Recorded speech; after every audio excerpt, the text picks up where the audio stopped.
Hey everyone, welcome to the channel where I share creepy and scary stories that will give you chills. If you love horror and spooky tales, make sure to subscribe and join me every week for a new story. Let's get into the dark side together. The sea was a black mirror, broken only by the silver teeth of rain. Captain Adrian Ward tightened his grip on the wheel of the small patrol vessel, eyes narrowed against the sheets of water that hammered the deck. Lightning split the horizon, flashing white across the endless waves. Somewhere out there, adrift, abandoned, waited the source of the signal. Strong ping, bearing northeast. Maya Lynn's voice cut through the storm. She was hunched over the comms equipment. Headphones clamped to her ears. Her dark hair stuck wet to her face, but her hands didn't tremble. It's the same distress frequency we picked up 3 nights ago. Someone or something is still broadcasting. Adrian's jaw flexed. A ghost ship doesn't keep a beacon running. Someone's aboard. Jonas Reed, leaning against the bulkhead, gave a humorless snort. Or it's automated. We're chasing a corpse. Dr. Claire Harlow shot him a sharp glance. Automated beacons don't shift frequency. This one adapts. Her words lingered, heavy and strange, as if she wasn't entirely sure she wanted to believe them herself. Ethan Cole, drenched and pale, adjusted the radar screen. His voice cracked slightly. There, 2 miles ahead. Dead stop. Looks big. Lightning flared again. And there it was. The ship loomed in the distance, a silhouette against the storm. Massive, silent, no running lights, no movement. The name stenciled across the hull flickered into view, Erebus Research Vessel. Adrian felt his stomach knot.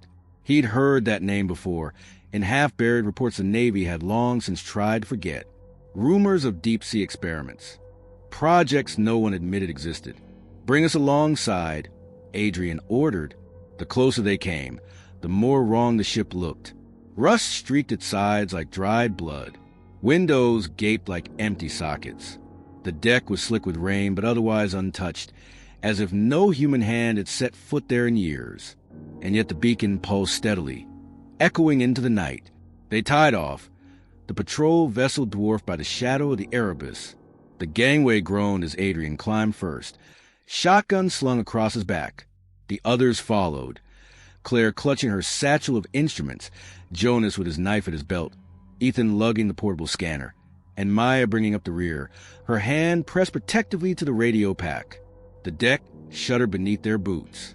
Wind howled through the hollow corridors. Somewhere deep within the ship, something metallic banged once, twice, like a heartbeat. Adrian raised a hand. Stay close.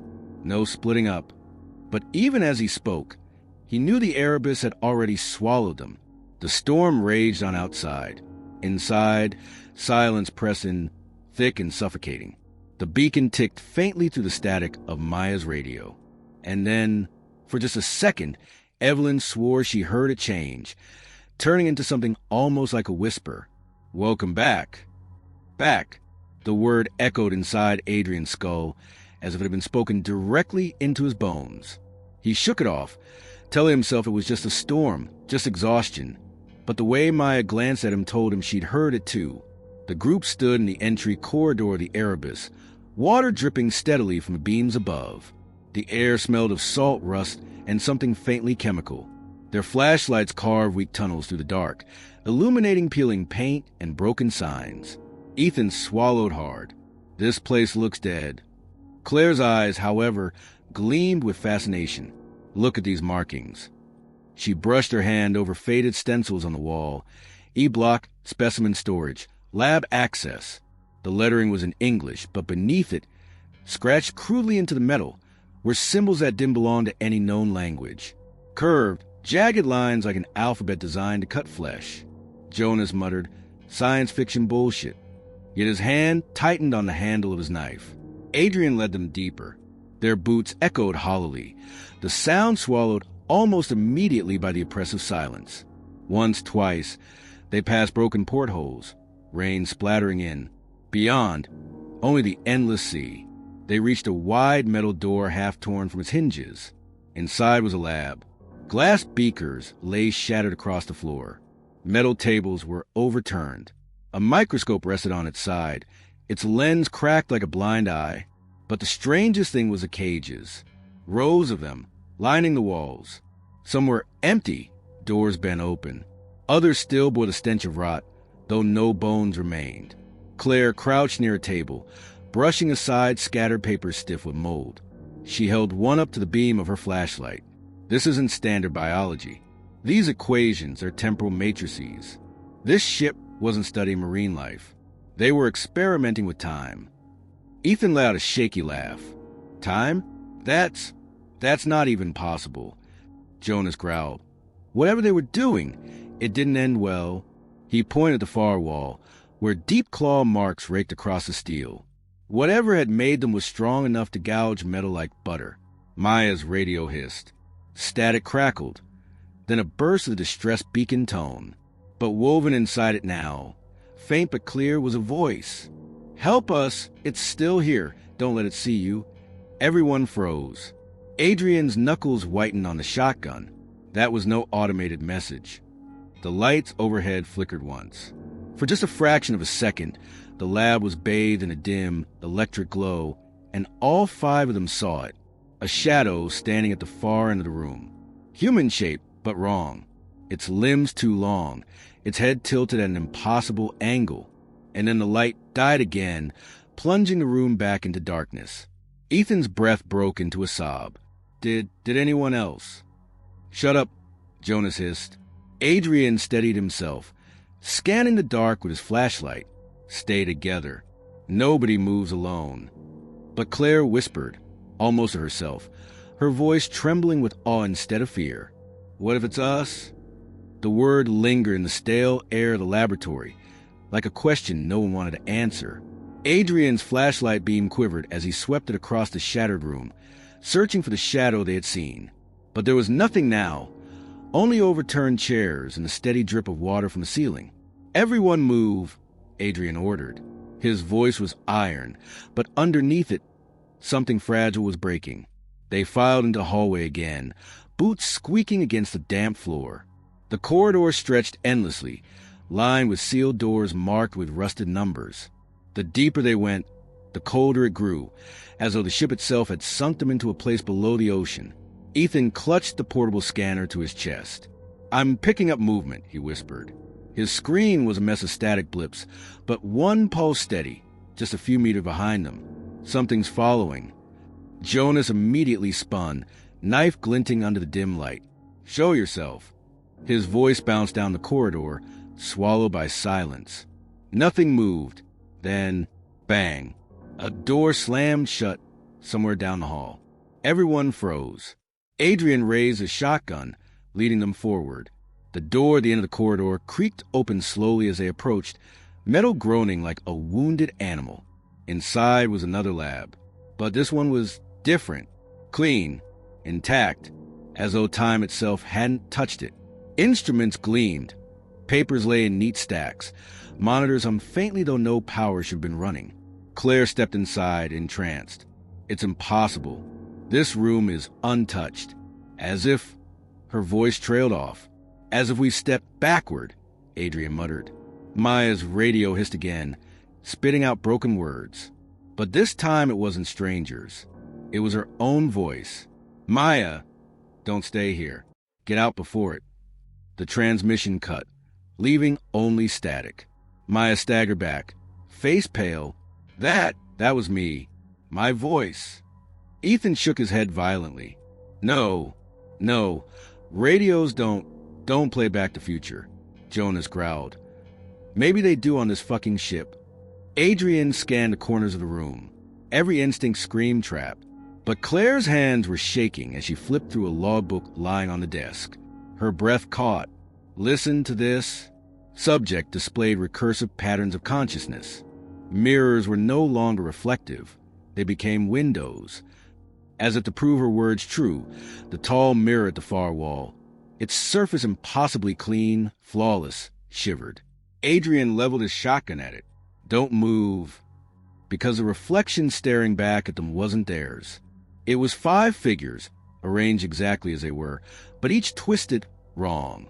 Adrian's reflection had a face carved with scars he didn't have. Claire's twin was covered in barnacles and waterlogged skin. Ethan's mirrored self grinned too wide, teeth sharp as needles. Jonas's reflection dripped with blood, his knife already buried in his own chest. And Maya's reflection was gone entirely. The mirrored Adrian raised a shotgun, and then the glass cracked. The mirror's surface spiderwebbed with fractures, splintering the warped reflections into shards. The sound was deafening in the silence, like bone snapping under pressure. Adrian stepped back, shotgun raised, finger tight on the trigger. Stay sharp. The mirror exploded outward.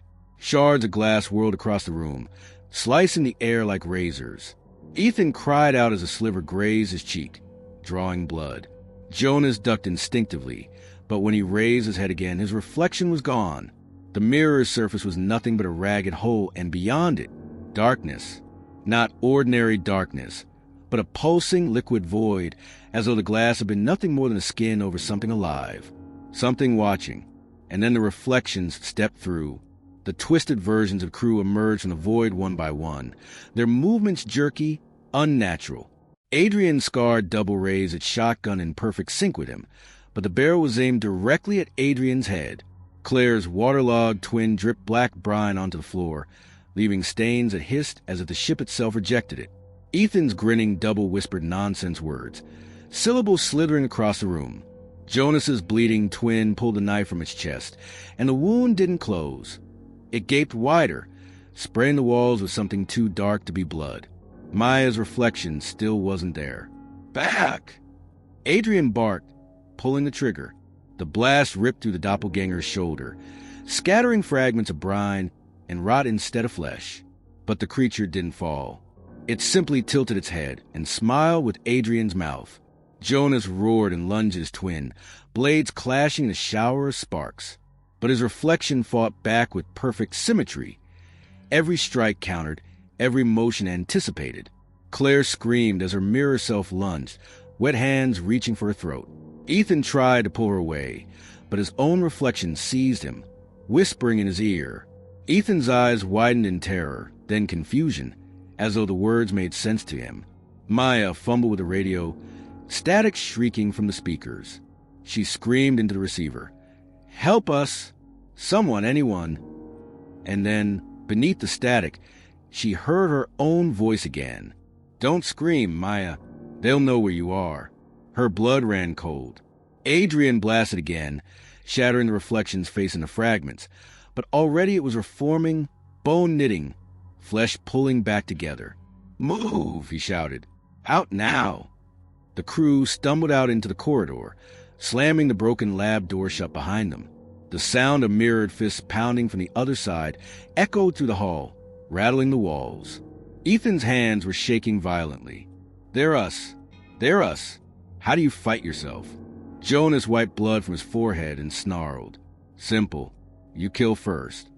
But Adrian's eyes darkened, because for just a second in the chaos, he could have sworn he saw another reflection.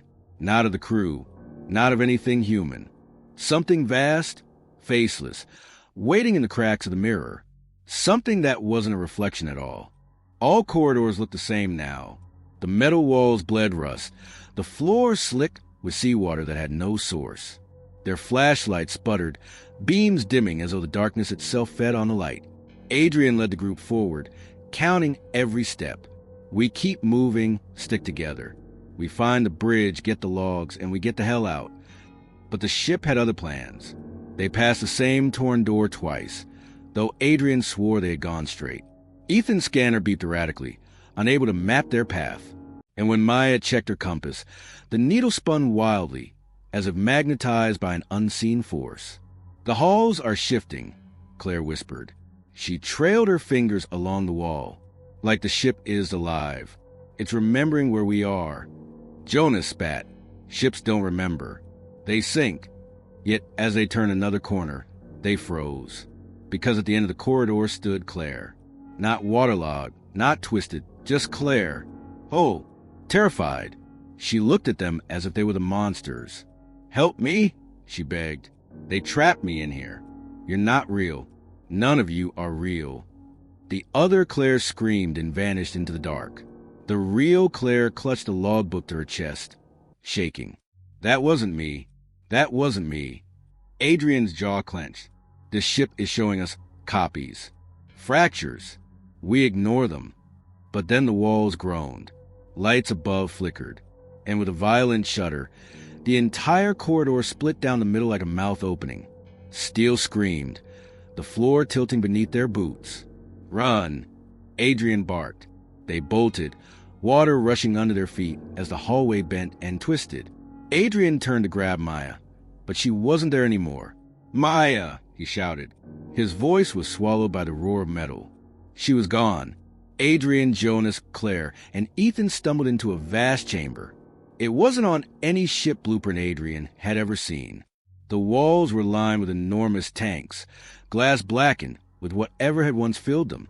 Cables snaked like veins across the ceiling, vanishing into the shadows above. At the center stood a single chair. Restraints dangled from its arms, slick with rust and something darker. Claire moved closer, her voice hushed. They weren't just experimenting with time. They were testing people, forcing them into the fractures. Jonas growled, "We're wasting time. Maya's missing. We go back." But Adrian didn't move. His eyes were fixed on the chair, because he could swear someone was sitting in it. Someone who looked exactly like him. And when that figure raised its head, it smiled with his mouth. Out corner of his eye, Adrian swore the figure in the chair moved. The straps rattled though no one touched them. His own face, pale, hollow-eyed, watched him with unnerving calm. When it spoke, the voice was his but deeper, as though echoing from inside the ship itself. "You should have stayed away, Adrian." The crew froze. Claire clutched the logbook, so tightly her knuckles whitened. Ethan's breath came shallow and fast, his eyes darting between Adrian and the thing in the chair. Jonas muttered a curse under his breath, fingers twitching around his blade. Adrian raised his shotgun. "You're not me?" The double smirked. "I'm what you become when the ship remembers you." The lights flickered. For an instant, everyone saw something else in that chair. Not Adrian, but a captain. His uniform shredded by rot, eyes glowing faintly like lanterns at the bottom of the sea. His jaw unhinged slightly, stretching too wide, revealing black water inside. Jonas snapped, "Enough of this." He stormed forward, knife flashing. "We kill it before it kills us." "Jonas, wait," Adrian barked. But Jonas slashed at the figure. His blade struck true and passed through empty air. The restraints were empty now. The chair was rusted, broken, as though no one had sat there in decades. Jonas spun, wild-eyed. It was there. I saw it. Ethan backed away, scanner shaking in his hands. "It's messing with us. It's inside our heads. It's..." Bang! The shotgun roared. Everyone jumped. Adrian had fired into the wall, his reflection shimmering in the steel for just a heartbeat, grinning back at him. Claire's voice cracked. "We're losing it. All of us. The ship, it's feeding us pieces of ourselves." Jonas's face twisted with rage. "Maybe one of you isn't even real. Maybe it already replaced one of us." "Jonas, stop," Adrian warned. But Jonas didn't. He lunged, grabbing Ethan by the collar and slamming him against the wall. "You've been acting strange since the lab. Maybe it's you." Ethan choked, hands clawing at Jonas's grip. "I'm not." Adrian shoved the barrel of his shotgun into Jonas's side. "Let him go. Now." For a tense, breathless moment, no one moved. Jonas's wild eyes flickered between Adrian, Claire, and Ethan. Then he released his grip, shoving Ethan to the floor. The silence that followed was broken by Claire's whisper. "Listen." They did. From somewhere deep in the hull came the faint, rhythmic creak of footsteps. Too heavy to be theirs. Too steady. Adrian swallowed hard, because he realized something chilling. The ship wasn't empty. Someone else was walking it. It was walking toward them. The creak of boots on metal echoed to the corridor outside the chamber, slow and deliberate. Adrian motioned for silence, shotgun steady, finger trembling just above the trigger. Jonas's blade caught the dim light, ready to strike. Ethan crouched low, trembling, his scanner pinging erratically, as if it couldn't decide if what approach was human at all. The steps stopped just beyond the door.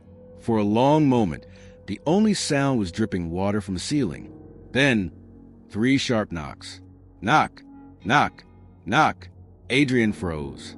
The rhythm was wrong. Too precise, too measured, like a code. The door handle rattled. Claire covered her mouth. Stifling a scream, the knocking stopped, and a voice spoke from the other side. It was Maya's. "Adrian, let me in, please. They're coming." Adrian's eyes widened. "Maya," but Claire shook her head violently. No, she's not here. She's gone. That's not her." Jonas snarled. "Or maybe she is out there while we waste time in here." Adrian gritted his teeth. The voice came again, trembling, desperate. "They're behind me, Adrian. If you don't open the door, I'll..." The voice cut off. Silence. Then, slowly, the handle turned on its own. Metal squealed. Adrian yanked Claire back as the door creaked open just a crack. Enough for the flashlight beam to spill into the hall. Empty. No Maya. No one. But smeared across the wall opposite was a dripping handprint. Small. Bare. Exactly like the ones Maya had seen leading her through the corridors. Ethan's scanner screamed to life, filling the chamber with sharp electronic shrieks. He dropped it, clutching his head. It's everywhere. It's in the walls. It's in the ship. The lights above flickered violently, and for just an instant, the crew wasn't in the chamber at all. They were standing in water up to their waists. The bunks, the walls, everything drowned. Bodies floated past them, eyeless, mouths open in silent screams. And then, darkness. The room snapped back, dry, silent, the chair still in the center. Jonas swore and kicked the chair across the floor. "We're being played. I don't care what it is. I'll cut it down."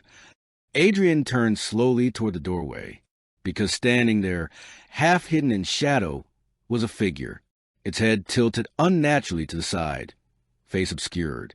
Its hands dripped seawater onto the floor, and when it stepped closer, the lights revealed a captain's hat slouched low over its brow. Adrian's heart stopped. The ship hadn't been empty for decades. It had kept its passenger. Shadows trailed Maya as she ran. She wasn't sure if her legs carried her forward or if the ship was pulling her deeper. The corridors stretched and bent, and the whispering grew louder. Always the same voice, the little girl's voice, tugging at her ears like a lullaby sung underwater. "Don't sleep, don't dream, don't look at the water." She turned a corner and stopped cold. The girl stood at the far end of the hallway, pale feet dripping. The glow in her eyes pulsed faintly, in rhythm with the groan of the ship's hull. "Who are you?" Maya demanded, voice breaking. The girl only smiled. And then she spoke, not with the shrill timbre of a child, but with the layered voices of dozens, overlapping. "We drowned here." Maya staggered back. The girl lifted her hands, palms out, showing faint numbers carved into her skin. A serial code. Military. Realization cut through Maya's fear like ice. "You were experiments. They used you." The girl nodded once, slowly, and the corridor rippled, peeling back like the skin of a wound. Suddenly, Maya wasn't a ship at all. She was in a flooded chamber, dozens of children strapped into chairs, masks clamped over their faces, water rising around them. Their eyes glowed faintly, just like hers. Maya screamed. The vision shattered. She fell to her knees in the hall, chest heaving. The girl crouched in front of her, hair dripping over her face. She whispered, "Don't let them find the captain. If they wake him, we all drown again." Maya's eyes widened. The captain? But the girl was gone. Only her wet footprints remained, vanishing into nothing. Maya rose shakily. She tried the radio again. "Adrian, please answer me. Adrian." A crackle. For the first time, a voice broke through. But it wasn't Adrian. It was her own. "You don't get out." Of the shadows, the passenger stepped fully into the dim light. It wore a captain's hat tilted low, but beneath it was not a man's face. Its features seemed blurred, shifting as though carved from water and smoke. When it lifted its head, The eyes glowed faintly, twin lanterns burning at the bottom of an endless trench. Adrian's grip tightened on the shotgun. "Stay behind me." The figure didn't move closer. Instead, it raised its dripping hand and pressed it against the steel wall. The metal hissed, groaned, and warped under its touch. Rust bloomed outward like a spreading wound. Jonas's patience snapped. "I've had enough of this nightmare." He lunged forward with his blade, rage blazing in his eyes. "I'll gut you myself." "Jonas, don't." Adrian barked, but Jonas didn't hear. His knife slashed across the figure's chest. Except instead of flesh, the blade cut through water. The passenger rippled, reforming instantly, and then it leaned down, whispering directly into Jonas's ear. Whatever it said, only he heard it. His face twisted in terror first, then in something else. Awe. He stumbled back, eyes wide, mouth trembling. No, it can't be. He's here." Claire gripped Adrian's arm. "What's happening to him?" Jonas dropped his blade, hands clutching his head. The captain's awake. "He's coming." The passenger vanished, dissolving into mist and seawater, leaving only dripping footprints behind. The chamber shook violently, pipes rattling, bolts snapping loose. Ethan fell to floor, screaming as a scanner went haywire, spitting numbers and unreadable symbols across its cracked screen. Adrian steadied himself against the wall. "Claire, get him up." "Jonas, snap out of it." But Jonas was beyond reason. He laughed hysterical, pounding his fist against the metal. "We can't stop him. We were never supposed to. We're just bait." Adrian grabbed him by the collar and slammed him against the wall. "Who told you that?" Jonas's eyes rolled back, voice no longer his own. "The ship remembers its captain, and he remembers you." The walls groaned, the floor tilted, and from deep within the vessel came the unmistakable sound of something massive shifting, like chains dragging across the ocean floor. The captain was stirring. Echoes rolled through the ship's bones. It wasn't just noise, it was voices. Hundreds layered, rising and falling like a chorus underwater. Adrian felt in his chest, in his teeth, rattling his skull. Every word blurred, but together they formed something like a hymn. Claire clutched her ears. "Make it stop. Please make it stop." Ethan's scanner shattered in his hands, sparks bursting across his palms. He didn't even cry out. He just stared blankly at the wall, lips moving as if he were repeating the choir's words. Jonas laughed, stumbling down the corridor ahead of them, his footsteps splashing though the floor was still dry. "They're singing for him. Can't you hear it? They welcome him back." Adrian shoved past, gripping Jonas by the shoulders. "Jonas, look at me." But Jonas's eyes were drowned pools, reflecting nothing but shifting shadows. Then the ship shifted. Metal screamed as the deck tilted violently, hurling them against the walls. The chamber's door slammed shut on its own, sealing them inside. In the flickering emergency lights, Adrian saw them. Figures pressed against the steel walls, their faces distorted, mouths moving in perfect unison. Drowned sailors, their skin pale and bloated, eyes glowing faintly. The drowned choir. Claire sobbed, backing away. "They're inside the ship. They are the ship." Adrian raised a shotgun, but what good was led against phantoms in the walls? His breath quickened. They had to move, had to. The intercom above their heads screeched to life, and Maya's voice poured through. "Adrian? Adrian, can you hear me?" Adrian froze. "Maya, you're alive?" But the voice distorted, stretching, becoming layered, just like the choir. "We are alive. We are Maya. We are Adrian. We are the drowned."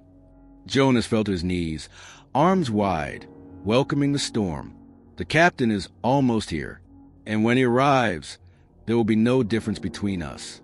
No sea, no sky, only him." The lights exploded, plunging them into darkness. Somewhere ahead, heavy chains dragged across the deck, and water began to seep under the door, black and cold. The captain was rising. Water swallowed the floor, black and freezing, dragging at Adrian's boots as he pulled Claire upright. Jonas was laughing uncontrollably, his voice blending with the drowned choir until Adrian couldn't tell where one ended and the other began. "Move!" Adrian barked. He shoved the sealed door until the hinges screamed, then fired the shotgun point blank into the lock. Metal split, water burst through, and the crew spilled into the corridor beyond, only to find it already half-flooded. The hull tilted sharply. Bulkheads groaned. The Trident was sinking again, but this time, Adrian knew the ship itself wanted it. And then, Maya. Adrian's voice tore through the darkness as he spotted her clinging to a ladder at the far end of the corridor, soaked but alive. Relief surged through him, sharper than any fear. He waded through the rising water, fighting the current. Maya's eyes widened. Adrian, you shouldn't have come. He's waking. The deck shuddered violently, cutting her off. Chains whipped from the ceiling, slamming into the walls like serpents. The drowned choir howled through the steel, their voices deafening now. And then the water stilled. From the stairwell behind Maya, a figure emerged. The captain. He was impossibly tall, his uniform a tattered ruin, metals corroded into green rust. His skin was gray, seaweed clinging to his shoulders, barnacles embedded in his flesh. Where his eyes should have been, two abyssal voids glowed faintly, swallowing the weak light. The drowned choir fell silent, as if awaiting command. Even the water hushed. The captain raised a hand, and Jonas staggered forward willingly, kneeling in the rising flood. His voice trembled with reverence. My captain, take me first. The captain's hand closed around Jonas's skull. There was no scream, only a hollow crunch. Then Jonas's body dissolved into water, scattering like mist. Maya clutched Adrian's arm. He doesn't want one of us. He wants all of us. Claire's sobs echoed against the metal. What do? We can't fight that. Adrian met Maya's eyes, the weight of years and guilt pressing down like the ocean itself. We finished what they started, he said. We sink the ship, permanently. The captain's head tilted toward them, a smile breaking across his ruined face. And in that smile, Adrian understood. The captain wanted them to try. Try as they might, the water was faster. It surged in great black waves down the corridors, dragging Claire off her feet. Adrian grabbed her wrist, but the current tore her away, sweeping her screaming into the dark. Claire. Maya's voice broke, but there was no time. Adrian pulled her toward the stairwell, toward the engine room below. If they had any chance to sink the Trident for good, it was there, behind them. The captain followed without hurry, his boots never splashing, the water parting beneath his steps as if the ship itself obeyed him. The drowned choir began again, voices so loud the steel itself seemed to vibrate. No sky, no sea, only him. They stumbled into the engine room. Sparks rained from the ceiling. Turbines groaned. Adrian ripped open a control panel, wires spilling out like veins. If we overload the reactor, she'll tear herself apart, Adrian said, breathless. Maya's hand shook as she helped strip the wires, her eyes never leaving the shadows creeping along the walls. And we'll go with her. Adrian met her gaze. Better us than the world. The captain appeared in the doorway, filling it like a nightmare carved from the deep. His voice rolled to the chamber, layered, infinite. You were always mine, Adrian. You brought them here. You never left. Maya froze. Adrian, what does he mean? Adrian's face was pale, lips trembling. He remembered now. The classified orders. The first mission. He had been here before, years ago, aboard the Trident when the experiments began. He was the one who transmitted the distress signal, not as a warning, but as an invitation. The guilt crashed over him like the tide.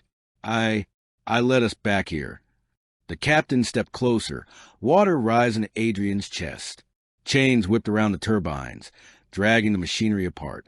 The ship howled like a wounded beast. Maya's eyes hardened. Then you finish it. Adrian shoved the final wires together. Electricity screamed through the chamber, the turbines glowing white-hot. The water boiled. The drowned choir shrieked in rage. The captain roared, a sound like 1,000 storms collapsing at once. Maya, go! Adrian shouted, but Maya didn't move. She stayed, gripping his hand, even as the chamber buckled. And then, light, a blinding, searing light as the Trident's core erupted, tearing steel apart. Water crashed in from every side, crushing, erasing, drowning. When Maya opened her eyes, she was standing on a quiet shoreline. The sea was calm, the sky endless. No storm, no ship. Adrian stood beside her, whole, but something was wrong. The horizon shimmered. The water was too still. No birds, no waves. Only silence. Maya's breath caught. We didn't escape, did we? Adrian looked at her, his eyes hollow, glowing faintly. There was never an escape. The captain doesn't drown. He becomes. The sea rippled, and behind him, the drowned choir rose from the calm water, smiling. Maya screamed, and the world collapsed into black.